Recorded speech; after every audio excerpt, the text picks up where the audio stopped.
السلام علیکم پاکستان. تو میں خرم امید کرتا ہوں کہ آپ تمام خیر و عافیت سے ہوں گے اللہ کے فضل سے. میں آیا ہوں دھرما جی کا اسٹیوپ پر. یہ ایک بدھسٹ ہسٹوریکل سائٹ ٹیکسلا اور بہت منفرد سی سائٹ. آئیے کھوجتے ہیں یا گپ شپ کرتے ہیں یہاں کے جو انچارج ہیں ان سے معلومات لیتے ہیں اس سائٹ کے بارے میں. جی یاسر بھائی ذرا بتائیے اس سائٹ کے بارے میں پاکستان کو. جناب خرم بھائی، یہ جو آپ سائٹ دیکھنے کے لیے آئے ہیں، جی ٹیکسلا میں بدھزم کی سب سے پہلی تعلیمی درسگاہ اور عبادت گاہ یہ سائٹ تھی. ٹھیک ہے. دھرما راجیکا کے نام سے یہ منسوب ہے، جی اور دھرم کہتے ہیں ریلیجن کو، یہ جی ہندی مذہب زبان کا کو. لفظ ہے. جی اور راجیکا جو ہو گیا راجا، کنگ. جی دھرما راجا اشوکا کا ہی نیم تھا. جی یہ سائٹ اشوکا نے تعمیر کروائی تھی. جی 272 بی سی میں اشوکا تخت نشین ہوا تھا، اور 259 بی سی آفٹر کیلنگا وار اس نے ریلیجن چینج کر لیا تھا. اشوکا 272 بی سی میں تخت نشین ہوا. یہ ہندو بادشاہ تھا. اس کے فادر کا نام تھا بندسار، اور اس کا گرینڈ فادر چندرگپت موریہ کا بہت ہی مشہور بادشاہ تھا جس کا نام تھا چندرگپت موریہ. جی اشوکا اس کا پوتا تھا. جی یہ 259 بی سی آفٹر کیلنگا وار اشوکا نے ریلیجن چینج کر لیا تھا. جی ہندوازم سے بدھسٹ میں کنورٹ ہو گیا تھا. جی جب اس نے ریلیجن چینج کیا تو کشی نگر سے دوبارہ بدھا کی ایشز کو نکلوایا، اور ٹیکسلا میں یہاں پر وہ بدھا کی ایشز لے کر آئے. اور یہ دھرما راجی کا جو سائٹ ہے یہ اسی کے نام سے منسوب ہے. جی اور 75 سٹوپاز یہاں پر بنوائے. اور ایک ڈیورنگ ایکسکیویشن مین سٹوپا جو دریافت ہوا یہاں سے، ادھر جو بدھا کا دانت جو ملا تھا، ایک گولڈ کا ریلک کاسکٹ یہاں سے فاؤنڈ ہوا جس میں بدھا کا ٹوتھ ملا تھا. وہ بھی دھرما راجی کا سمے جو ابھی بھی ٹیکسلا میوزیم میں پڑا ہوا ہے. اس کے علاوہ ٹوٹلی 75 سٹوپاز یہاں پر کھدائی کے دوران دریافت ہوئے، اور 3 کیٹیگریز کے سٹوپاز ملے. مین سٹوپا جو ہوتا ہے ورشپ کی پلیس ہوتی ہے. جی دوسری سٹیج مونک گریو ہوتی ہے. جی اور تیسری جو ہے وہ ڈونیشن سٹوپاز انہیں کہا جاتا ہے.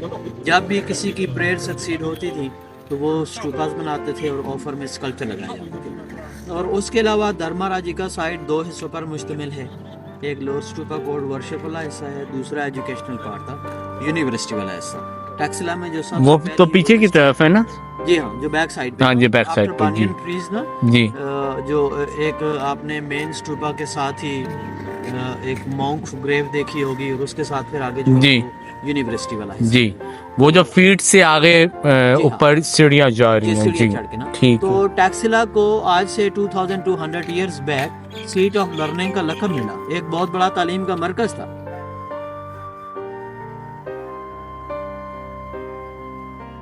اس میں کلام نہیں کہ ابتدا اسٹوپیٹیلو کی شکل میں مردوں کو دفن کرنے کی غرض سے بنائے جاتے تھے، لیکن اہل بدھا کے ہاں اسٹوپیں عموماً بدھا یا بدھا کے حواریوں کے تبرکات کو محفوظ رکھنے کی غرض سے یا کسی خاص متبرک مقام پر بطور یادگار تعمیر ہوا کرتے تھے.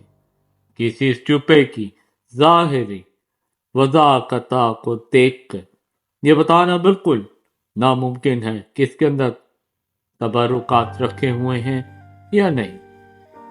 اہل بدھا کے نزدیک اسٹوپے کی تعمیر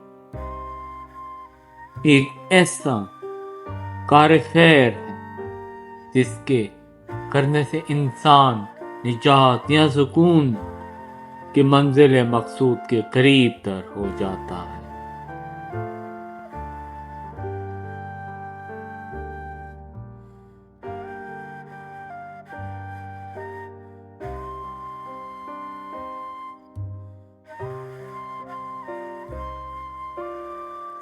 الیگزینڈر کننگھم نے اس عمارت کی خراب و خستہ حالت کو دیکھ کر کہا تھا کہ صرف اندرونی حصہ بربادی سے محفوظ رہا ہے، لیکن حال کی کھدائی میں اس عمارت کی بنیادوں کے آس پاس سے 30 فٹ ملبہ ہٹایا گیا ہے، جس سے عمارت کے روکار کا بہت سا حصہ نسبتاً اچھی حالت میں برآمد ہوا ہے، اور اب بھی بہت سی دلچسپ عمارتیں مثلاً اسٹوپے، مندر اور بھکشوؤں کا یا راہبوں کے رہنے کے مکانات بھی رونما ہوئے ہیں۔ یہ عمارت کم از کم 5 صدی کے عرصے پر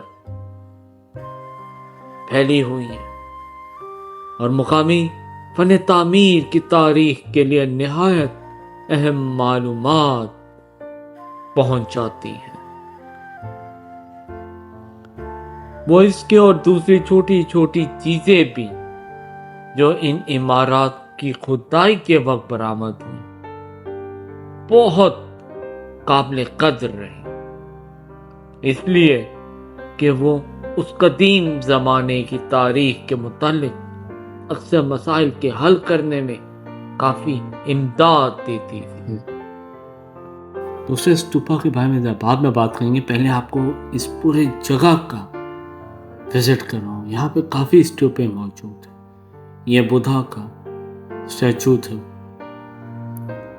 اس کے پیر ہیں،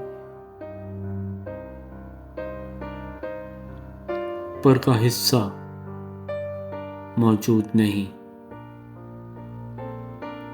پر ان چیزوں کو دیکھ کر آپ اندازہ لگا سکتے ہیں کہ سنگ تراشی کا جو ہنر ہے وہ یہاں پر کتنا ترقی یافتہ تھا، یا یہاں پہ اس ہنر نے کتنی ترقی پائی۔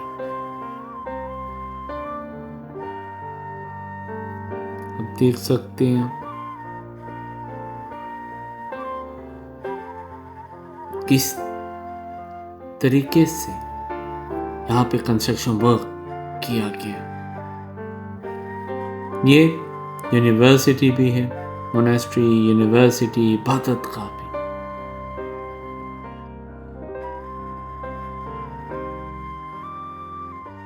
دوستو، ٹیکسلا صرف ایک شہر ہی نہیں تھا، یہ ایک ریاست تھی، اور اس کی قیادت مختلف ادوار میں ایران کے کیانی خاندان، یونان کے سکندر اعظم، باختریوں، موریہ، کنشک، کشن اور اشوک خاندانوں کے ساتھ ساتھ پہلوئی اور ہن قوم کے افراد کے ہاتھوں میں رہی۔ اس کو تباہ کرنے میں منگولوں اور ہن قوم کا ہاتھ رہا۔ ٹیکسلا خود مختار سلطنتوں کا دارالحکومت بھی رہا، اور ایران، یونان، کابل، قندھار کے علاوہ مختلف ریاستوں اور حکومت کشمیر کا حصہ بھی رہا۔ آریاؤں کی مذہبی کتاب دالیو پران میں اس کا نام تکشاشیلا لکھا ہے۔ تکشاشیلا ایک مقامی قبیلے کا سردار۔ جان مارشل کے مطابق شہر کا موجودہ نام یوں وجود میں آیا کہ یونانی اور رومی مورخوں نے شہر کے مشکل نام کا مخفف یعنی ٹیکسلا بنا لیا۔ جب البرونی ہندوستان آئے تو انہوں نے اسے مارکلا کا نام دیا۔ سنسکرت میں تکشا کا مطلب ہے کانٹا اور سیلا کا پتھر، چٹان یا پہاڑ۔ اسی لفظی معنی کی بنیاد پر سر جان مارشل نے نتیجہ نکالا کہ تکشاشیلا کا مطلب پتھروں کا شہر ہے۔ لیکن مقامی لوگوں میں ٹیکسلا کا علاقہ سرکپ کے نام سے مشہور ہے۔ اس کے لفظی معنی ہیں سروں کا کاٹنا۔ ٹیکسلا کے خنڈرات مختلف ماہرین اثریات نے دریافت کیے۔ ان میں 4 مکمل شہر یعنی سرکپ، بھڑ اور سرائے کالا کے علاوہ ایک قلعہ، 3 قصبے اور 20 سے زیادہ بت اسٹوپے نمایاں بہت خوبصورت اور منفرد سا شہر ہے ٹیکسلا۔ دوستوں، اس وقت میں مونیسٹری والی سائڈ پہ ہوں، یونیورسٹی والی سائڈ پہ ہوں، اور کسی زمانے میں یہاں کئی طلباء بیک وقت تعلیم حاصل کرتے تھے۔ ٹیکسلا کی قدیم بستیوں میں غریب اور امیر الگ الگ گھروں میں رہتے تھے، البتہ ہر گھر میں 30-40 فٹ کا گڑھا ہوتا تھا جس میں غلاظت پھینکی جاتی تھی۔ یہ خصوصیت ہڑپا یا مصر اور عراق کی بستیوں میں نظر نہیں آتی۔ اس بات سے میں اتفاق بالکل نہیں کرتا۔ گویا اس وقت کا انسان آج کی طرح جگہ جگہ غلاظت نہیں پھینکتا، اسے تہذیب کا شعور تھا۔ تو اس نے سامنے جو آپ اسٹیچو دیکھ رہے ہیں، اس کے بارے میں اتنا تو نہیں مجھے پتا، پر جو یہ چھوٹے چھوٹے اسٹوپاز ہیں، مین اسٹوپا کے آس پاس مندر ہیں، یہ آج بھی اپنے عہد کی کہانی سنانے پہ آمادہ ہیں۔ ادھر کبھی تالاب، واٹر پونڈ ہوا کرتا تھا، آج یہ خشک ہو چکا ہے۔ دوستوں یہاں پہ جتنے بھی اسٹوپاز ہیں، مونیسٹری ہو گئی اور اس کے علاوہ واٹر پونڈ، مندر چھوٹے چھوٹے، ٹوٹل کنسٹرکشن ورک ڈفرینٹ ہے۔ ایک آرٹ ہے اس کنسٹرکشن کے اندر، یونیکنس ہے، جدا ہے ہر اسٹوپا ایک دوسرے سے، ڈیزائن جدا ہے۔ آپ دیکھ سکتے ہیں ان پتھروں کو کس طرح الائن کر کے، کہا جاتا ہے اس پہ کسی زمانے میں چونے کا کام کیا گیا تھا، یعنی کہ یہ مین جو اسٹوپا تھا یہ بہت آؤٹ کلاس تھا، اور اس کے ارد گرد چھوٹے چھوٹے اسٹوپاس، مندر، اور سامنے مونیسٹری ہے جیسا کہ میں پہلے بتا چکا ہوں۔ ایک ہموار راستہ بنایا گیا اس کے ارد گرد تاکہ لوگ چکر لگا سکیں۔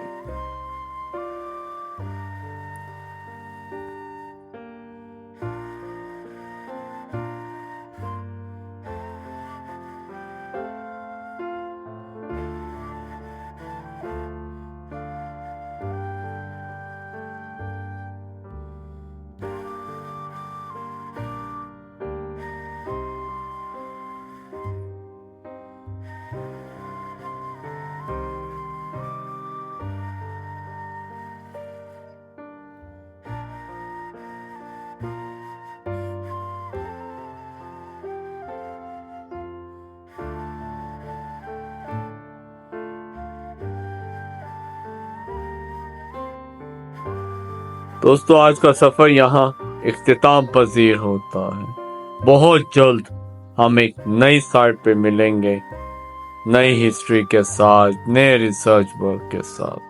تب تک اجازت دیجیے، دعا میں یاد رکھیے گا، یہ پاکستان انمول خوبصورت ہے۔ گھومیے اس پاکستان میں اور کھوجیے پاکستان کو۔ اللہ حافظ، گڈ بائے۔